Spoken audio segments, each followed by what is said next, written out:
Good morning student. स्वागत है आप लोगों का बहुत बहुत। तो देखते हैं, आज कक्षा 10 पार्ट 2 लेके आया हूँ। विषय भौतिक विज्ञान, गोलीय पृष्ठों पर प्रकाश का परावर्तन, reflection of light on spherical surface. तो बच्चे सबसे पहले आप लोगों को गोली दर्पण यानी स्फेरिकल मिरर के बारे में बता देते हैं। तो इसके पहले भी आप लोगों ने पढ़ा था गोली दर्पण के बारे में। उसमें क्या होता था, ऐसा दर्पण जिसका परावर्तक पृष्ठ कैसा हो, गोलाकार हो। ऐसा दर्पण जिसका परावर्तक पृष्ठ कैसा हो, गोला आकार हो, क्या कहलाता था, गोली दर्पण कहलाता था। कैसा दर्पण, गोली दर्पण। या दूसरी परिभाषा आप लोगों को बताए थे, यदि किसी कांच की खोखली गोले को, यदि कोई कांच का खोखली गोले को काट कर उसके एक भाग को पॉलिश कर दिया जाता है, दूसरे भाग को परावर्तक पृष्ठ बना लिया जाता है, तो प्राप्त दर्पण जो होता है वो गोली दर्पण होता है। प्राप्त दर्पण गोली दर्पण होता है। तो बच्चों आप लोगों को दोनों डिफिनेशन समझ में आ गया होगा। अब चलते हैं गोली दर्पण के प्रकार के बारे में पढ़ते हैं। गोली दर्पण दो प्रकार का होता है। कौन कौन सा, अवतल दर्पण और उत्तल दर्पण। कौन कौन सा, अवतल दर्पण, दूसरा होता है उत्तल दर्पण। तो अब इन दोनों के बारे में बारी बारी से पढ़ते हैं। सबसे पहले जानते हैं अवतल दर्पण के बारे में। देखो बच्चों, बहुत ही बेहतरीन समझ में आएगा आप लोगों को। फिगर को केवल ध्यान दीजिए, बहुत बढ़िया समझ में आएगा। देखो बच्चों, ऐसा गोली दर्पण, कोई हमने गोल आकार का दर्पण बना लिया, ऐसा गोली दर्पण जिसके उभरे हुए यानी ऊपर के भाग को पॉलिश कर दिया जाए या कलाई कर दिया जाए। ऐसा गोली दर्पण जिसके उभरे हुए भाग को पॉलिश कर दिया जाए तथा निचले या दबे हुए भाग को परावर्तक पृष्ठ बना लिया जाए। निचले या दबे हुए भाग को परावर्तक पृष्ठ बना लिया जाए तो प्राप्त दर्पण अवतल दर्पण कहलाता है। कैसा दर्पण, अवतल दर्पण। बोलो, समझ में आ गया। ये कैसा पृष्ठ है, कलाई किया हुआ, कलाई किया हुआ पृष्ठ। और ये कैसा पृष्ठ है, परावर्तक। आई बात समझ में, एक बार फिर से देखते हैं। ऐसा गोली दर्पण जिसके उभरे हुए या ऊपर के भाग को पॉलिश कर दिया जाए या कलाई कर दिया जाए तथा दबे हुए भाग को परावर्तक पृष्ठ बना लिया जाए तो प्राप्त दर्पण जो होता है अवतल दर्पण कहलाता है। बच्चों सेम डिफिनेशन दूसरे का है, सेम डिफिनेशन दूसरे का है। दूसरा है क्या, उत्तल दर्पण। कैसा दर्पण, उत्तल दर्पण। उत्तल दर्पण में क्या होगा, जस्ट इसी का अपोजिट, उसमें निचले भाग को पॉलिश कर दिया जाएगा और उभरे हुए भाग को परावर्तक पृष्ठ बना लिया जाएगा तो प्राप्त दर्पण जो होता है वो उत्तल दर्पण कहलाता है। देखते हैं फिगर को, बहुत ही सरल है।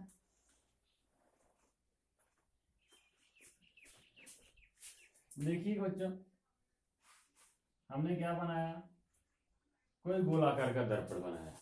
अब इसकी क्या करेंगे, दबे हुए भाग को या निचले भाग को पॉलिश कर दिया जाएगा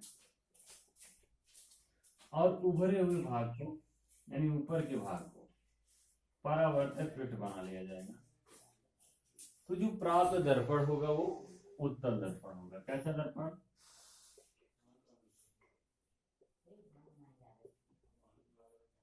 उत्तल दर्पण। ये कैसा पृष्ठ है, कलाई किया हुआ पृष्ठ, कलाई किया हुआ पृष्ठ। और ये कैसा पृष्ठ है, परावर्तक पृष्ठ।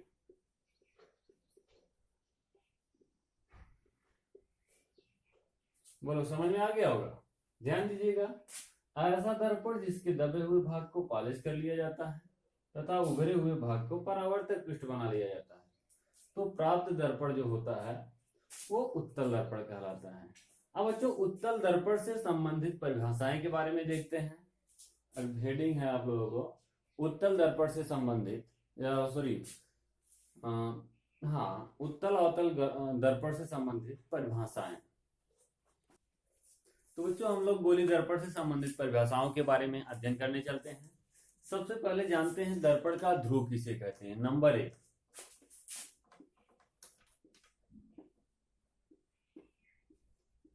दर्पण का ध्रुव। बच्चों आप लोग पढ़े हैं अवतल और उत्तल, देखो परिभाषा से ही क्लियर होता है सब कुछ। परिभाषा से क्या होगा, क्लियर। या इसे कह सकते हैं पोल ऑफ मिरर। क्या कहेंगे बच्चों, पोल ऑफ मिरर। जानते हैं इसके बारे में। देखो जो बहुत ही सरल है, बहुत ही आसान है। देखो हमने एक अवतल दर्पण बना दिया, एक उत्तल दर्पण बना दिया। अब इसके हम उभरे हुए भाग को पॉलिश कर दिए, यानी एक ऐसा दर्पण प्राप्त हो गया। और ये दबे हुए भाग को पॉलिश कर दिए तो एक ऐसा दर्पण प्राप्त हो गया। देखो जो आप लोग समझे, इसके पहले समझ चुके हैं। ये इसका क्या होता है, परावर्तक पृष्ठ। ये क्या होता है, कलाई किया हुआ पृष्ठ। उसी में ये भी क्या होता है, कलाई किया हुआ पृष्ठ। ये आपका क्या हो जाएगा, परावर्तक पृष्ठ। तो ध्यान देते हैं बच्चों, बहुत ही आसान ही डिफिनेशन है। देखो गोली दर्पण के जो परावर्तक पृष्ठ होता है, इसका ये परावर्तक पृष्ठ है, इसका ये परावर्तक पृष्ठ है। गोली दर्पण के परावर्तक पृष्ठ की मध्य बिंदु को, मतलब इसका जो परावर्तक, इसके जो बीचे बीच यानी जो मध्य बिंदु होता है, उसी को दर्पण का ध्रुव कहते हैं। गोली दर्पण के परावर्तक पृष्ठ के मध्य बिंदु को गोली दर्पण का ध्रुव कहते हैं। इसे P से प्रदर्शित करते हैं। इसे किससे प्रदर्शित करते हैं, P से। इसका नाम क्या होता है बच्चों, ध्रुव। इसे क्या कहते हैं, दर्पण का ध्रुव। अब हम लोग पढ़ने चलते हैं वक्रता केंद्र के बारे में। दर्पण का वक्रता केंद्र किसे कहते हैं।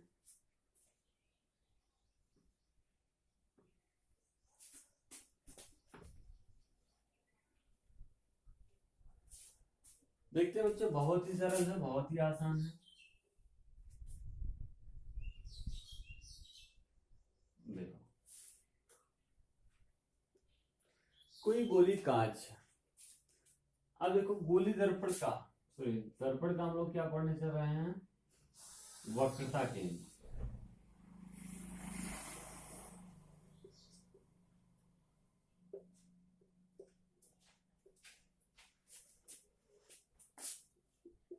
अब इसके इस भाग को हमने पॉलिश कर दिया, यहाँ पे इसको हमने ऐसे दिखा दिया इसको।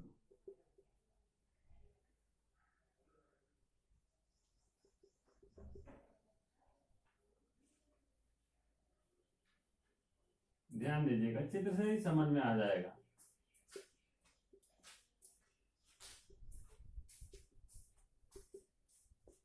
देखिएगा, अभी इसके बारे में आप लोगों ने पढ़ा, ये क्या होता है, दर्पण का ध्रुव होता है। अब हम लोग इसके बारे में पढ़ने चल रहे हैं। ये क्या है, वक्रता केंद्र है। देखिएगा, गोली दर्पण का परावर्तक पृष्ठ, यानी ये इधर वाला पृष्ठ, जिस खोखले गोले का, मतलब जो गोला होता है, जिस खोखले गोले का भाग होता है, उस गोले के केंद्र को वक्रता केंद्र कहते हैं। आए बात समझ में। उसी प्रकार से ये भी होगा। क्या डिफिनेशन बच्चों, देखो जो गोली दर्पण होगा, गोली दर्पण का परावर्तक जो पृष्ठ होगा, वो जिस खोखले गोले का भाग होता है, उस गोले के केंद्र को वक्रता केंद्र कहते हैं। इसे C से प्रदर्शित करते हैं। इसे किसे प्रदर्शित करते हैं, C से। ये क्या है बच्चों, वक्रता केंद्र को क्या कहते हैं, वक्रता केंद्र।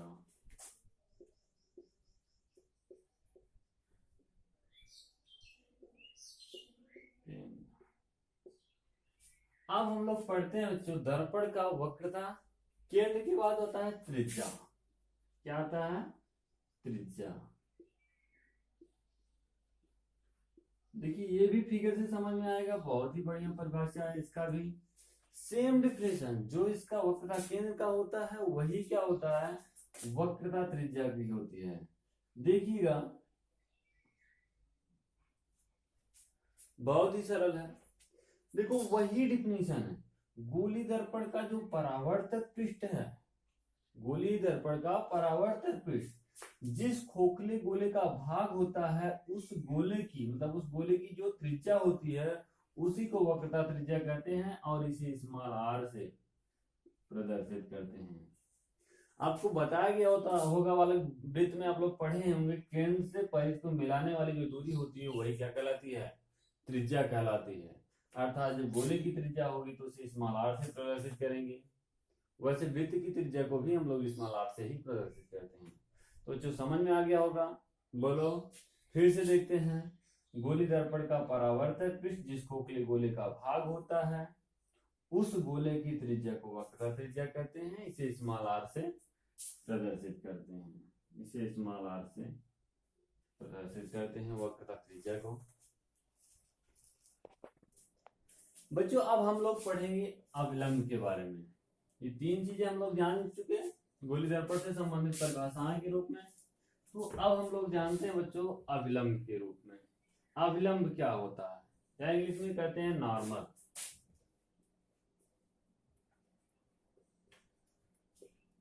अभिलंब, अभिलंब कहते किसे हैं, ध्यान से देखिएगा बच्चों, जो गोली दर्पण होता है,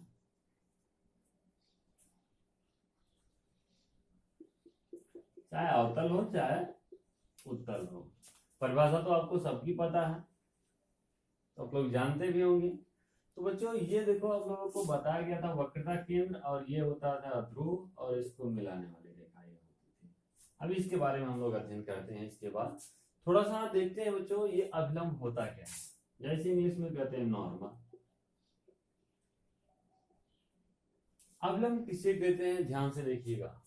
देखो जो गोली दर्पण होता है, गोल आकार का जो दर्पण होता है उसे गोली दर्पण कहते हैं। जो गोली दर्पण की किसी भी बिंदु, चाहे यहां से चाहे यहां से, वक्रता गोली दर्पण के किसी बिंदु से वक्रता केंद्र पर मिलाने वाली जो रेखा होती है वो हमेशा क्या होती है, अभिलंब कहलाती है। वो क्या कहलाती है बच्चों, अभिलंब। आई बात समझ में। गोली दर्पण की किसी, चाहे यहां से ले लो चाहे यहां से ले लो, गोली दर्पण की किसी बिंदु से वक्रता केंद्र से जो मिलाने वाली रेखा होती है वो क्या होता है, उस पर अभिलंब होता है। बोलो बच्चों समझ में आ गया होगा। अगला पॉइंट अब आप लोग पढ़ते हैं मुख्य अक्ष के बारे में। बहुत ही सरल है, बहुत इजी है, आप लोग ध्यान से देखिएगा, बहुत बढ़िया समझ में आएगा। मुख्य अक्ष किसे कहते हैं, हाँ मुख्य अक्ष।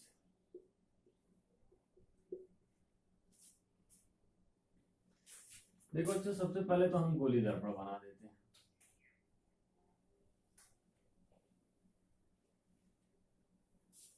अवतल भी बना देते हैं और उत्तल भी बना देते हैं। अब इसके एक भाग को पॉलिश उभरे हुए कर लिए, इसके दबे हुए भाग को पॉलिश कर। अब बच्चों आपको बताया गया था ये दर्पण का, गोली दर्पण की परावर्तक पृष्ठ का जो मध्यबिंदु होता है उसी को दर्पण का ध्रुव कहते थे, और जिस खोखले गोले से गोले का भाग होता है उस गोले के केंद्र को क्या कहते थे, वक्रता केंद्र कहते थे। इसको P से प्रदर्शित करते थे, इसको C से। अब देखो मुख्य अक्ष किसे कहते हैं बच्चों, उसी प्रकार से इसमें भी होगा। देखो बहुत ही बढ़िया समझ में आएगा और बहुत ही आसान भी है, देखिएगा। देखो बच्चों गोली दर्पण की ध्रुव तथा वक्रता केंद्र C, गोली दर्पण की ध्रुव P तथा वक्रता केंद्र C को मिलाने वाली रेखा को क्या कहते हैं बच्चों, मुख्य अक्ष कहते हैं। बहुत ही आसान है, क्या कहते हैं, मुख्य अक्ष कहते हैं। समझ में आ गया होगा। देखो गोली दर्पण की ध्रुव तथा वक्रता केंद्र C को मिलाने वाली रेखा को मुख्य अक्ष कहते हैं। तो समझ में आया, और बढ़िया समझ में आ रहा होगा। वही कंडीशन इसमें भी लागू होगा बच्चों, अवतल और उत्तल दोनों में। ये भी क्या है, मुख्य अक्ष है, ये आपको पता वक्रता केंद्र है, ये दर्पण का ध्रुव है। अगर ये कोई पूछेगा तो ये कैसा दर्पण है, ये अवतल दर्पण है, और ये कैसा दर्पण है, ये उत्तल दर्पण है। कैसे पहचानेंगे, तो ऐसा हम लोग परिभाषा जानते हैं, ऐसा दर्पण जिसके उभरे हुए भाग को पॉलिश कर दिया जाए और दबे हुए भाग को परावर्तक पृष्ठ बना लिया जाए तो प्राप्त दर्पण अवतल। उसी का जस्ट अपोजिट ऐसा दर्पण जिसके निचले भाग को पॉलिश कर लिया जाए, उभरे हुए भाग को परावर्तक पृष्ठ बना लिया जाए तो प्राप्त दर्पण उत्तल दर्पण। तो बोलो समझ में आ रहा है बच्चों? चलो तो अगला देखते हैं, अगला पॉइंट क्या है। अब हम लोग जानते हैं बच्चों, दर्पण का द्वारक किसे कहते हैं, दर्पण का द्वारक किसे कहते हैं। देखो चित्र से देखते हैं, मतलब चित्र का ही इसमें पूरा यूज होता है, चित्र से ही हम लोग परिभाषा को जानते हैं और चित्र से याद करेंगे तो कभी भूलेंगे नहीं। ये तो कितने लोग हैं रट के पूरा वो क्या करते हैं, रटे रहते हैं, उसके बाद जब समय आने पर भूल जाते हैं।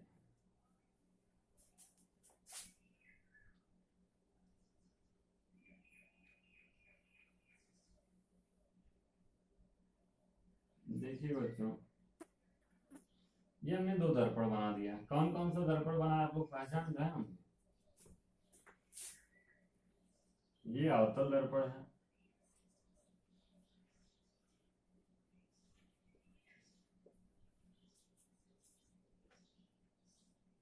और ये उत्तल दर्पण है।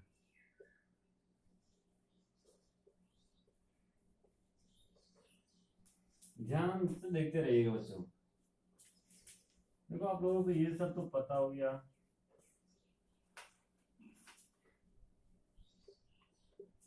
मुख्य अक्ष वगैरह के बारे में, ध्रुव के बारे में आप लोग जान गए, वक्रता केंद्र के बारे में आप लोग जान गए। तो बहुत ही सिंपल है। देखो गोली दर्पण के व्यास को, व्यास के बारे में आप लोग वृत्त में पढ़ाया गया होगा। गोली दर्पण के या गोली दर्पण की क्या कहते हैं, व्यास को, गोली दर्पण के व्यास को दर्पण का क्या कहते हैं, द्वारक कहते हैं। क्या कहते हैं बच्चों, गोली दर्पण के व्यास को दर्पण का द्वारक कहते हैं। बुलाई बात समझ में, बहुत ही सरल है। देखो गोली दर्पण जो होता है और ये व्यास, आपको व्यास के बारे में नहीं पता हो तो बच्चों थोड़ा सा देखिएगा। तो किसी केंद्र से या किसी बिंदु से समान दूरी पर खींचे गए बिंदुपथ को क्या कहते थे, वृत्त कहते थे। वृत्त को परिधि से मिलाने वाली रेखा को त्रिज्या कहते थे, तथा और जो और अगर वृत्त की परिधि को अगर आपस में मिलाते थे इसको जीवा कहते थे, और जो रेखा केंद्र से होकर जाती थी उसे क्या कहते थे, व्यास कहते थे। उसको क्या कहते थे, व्यास कहते थे। तो वही कहें गोली दर्पण की गोली दर्पण की व्यास को दर्पण का क्या कहते हैं, द्वारक। कहने का मतलब जो केंद्र से होकर जाने वाली रेखा होती है उसी को क्या कहते हैं, व्यास कहते हैं। और एक चीज, जीवा व्यास हो सकता है, जीवा व्यास हो सकता है लेकिन व्यास जीवा नहीं हो सकता। ठीक है। और जो जीवा केंद्र से होकर जाती है वो सबसे बड़ा जीवा होता है, उस वृत्त का क्या होता है, सबसे बड़ा जीवा होता है। ठीक है बच्चों। अब हम लोग पढ़ते हैं मुख्य फोकस के बारे में। मुख्य फोकस कहते हैं किसे, अगला पॉइंट है।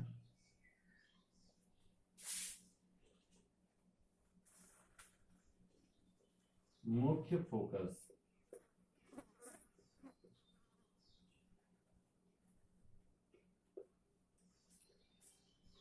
इसको भी चित्र से समझते हैं बच्चों, बहुत ही आसान है।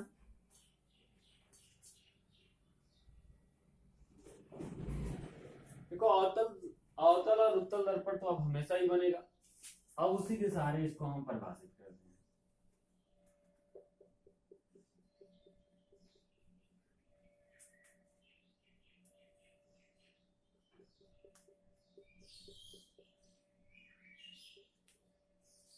देखो इसका भी मुख्य अक्ष हो गया और इसका भी मुख्य अक्ष।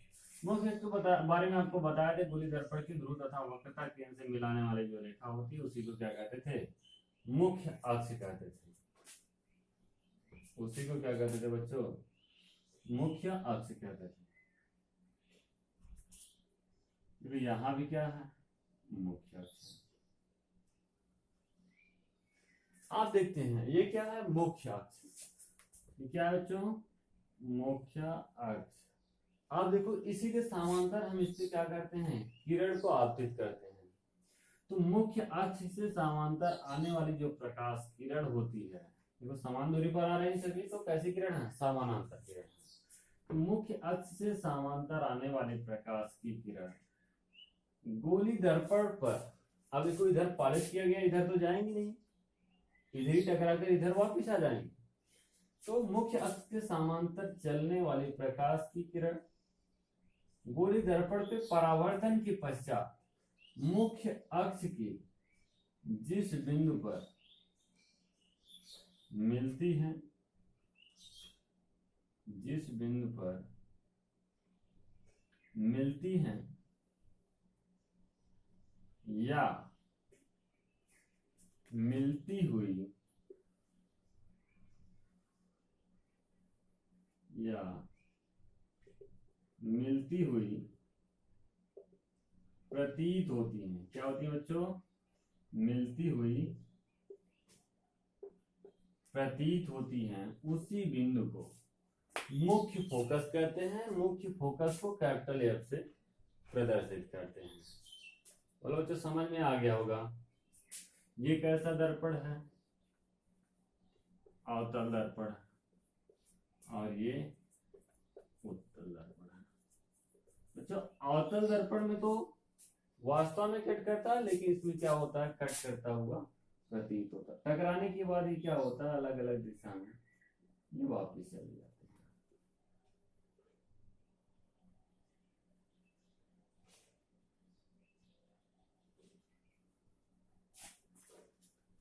ठीक है बच्चों, तो परिभाषा समझ में आ गया होगा। देखो मुख्य अक्ष है, मुख्य अक्ष के समांतर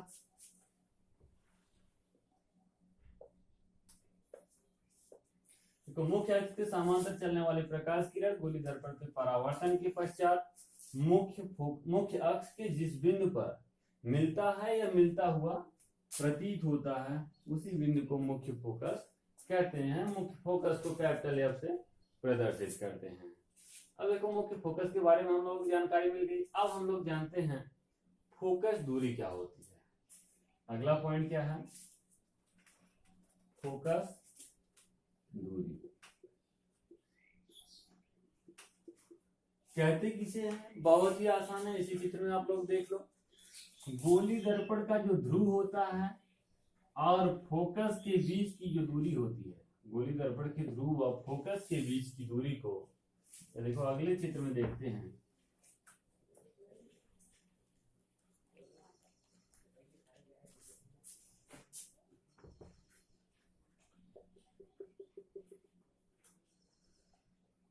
ये देखो गोली दर्पण का ध्रुव हो गया और ये वक्रता केंद्र, ये फोकस हो गया, ये सी हो गया, ये कैपिटल एफ हो गया, ये पी हो गया। अब देखिएगा बच्चों, गोली दर्पण के ध्रुव और फोकस के बीच की जो दूरी होती है उसी फोकस दूरी कहते हैं और इसको स्मॉल एफ से प्रदर्शित करते हैं। देखो आया समझ में, बहुत ही आसान है। उसी प्रकार से इसमें भी होगा, उसी प्रकार से इसमें भी होगा। चलो यहाँ से ये फोकस हो गया, ये पी हो गया, ये सी हो गया, तो यहाँ से यहाँ तक की बीच की दूरी जो होती है स्मॉल एफ होगा, इसी को फोकस दूरी कहते हैं। आई बात समझ में। देखो गोली दर्पण के ध्रुव और फोकस के बीच की दूरी को फोकस दूरी कहते हैं, इसे स्मॉल एफ से प्रदर्शित करते हैं। ठीक है बच्चों, अगला पॉइंट है बच्चों अगला हेडिंग पढ़ते हैं अब। अगला पॉइंट फोकस तल। ये भी बहुत ही आसान है। ये भी क्या होता है, बहुत ही आसान होता है, उसी पे आधारित है।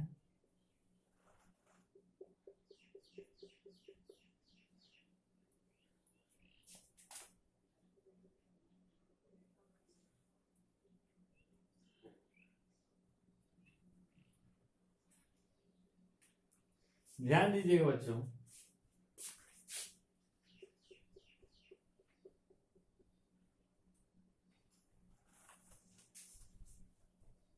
इसका इधर फोकस होगा, यानी यह, और इसका यहाँ, यानी अब देखो ये क्या है, मुख्य फोकस है। परिभाषा क्या हो जाएगा फोकस तल का, गोली दर्पण के मुख्य अक्ष के फोकस पर लंबवत खींचे गए तल को क्या कहेंगे बच्चों, फोकस तल कहेंगे। क्या कहेंगे, फोकस तल। बोलो समझ में आया। गोली दर्पण के मुख्य अक्ष के फोकस के लंबवत खींचे गए तल को फोकस तल कहते हैं। बोलो बच्चों, ये आप लोगों का पार्ट 2 का पार्ट फर्स्ट था। क्या था बच्चों, पार्ट फर्स्ट। देखो एक ही पार्ट में अगर वीडियो को खत्म करेंगे तो बहुत लंबा हो जाएगा, तो पार्ट फर्स्ट पार्ट मतलब पार्ट वाइज करके इस पार्ट को खत्म करेंगे। तो अब मिलते हैं बच्चों अगले पार्ट में। धन्यवाद।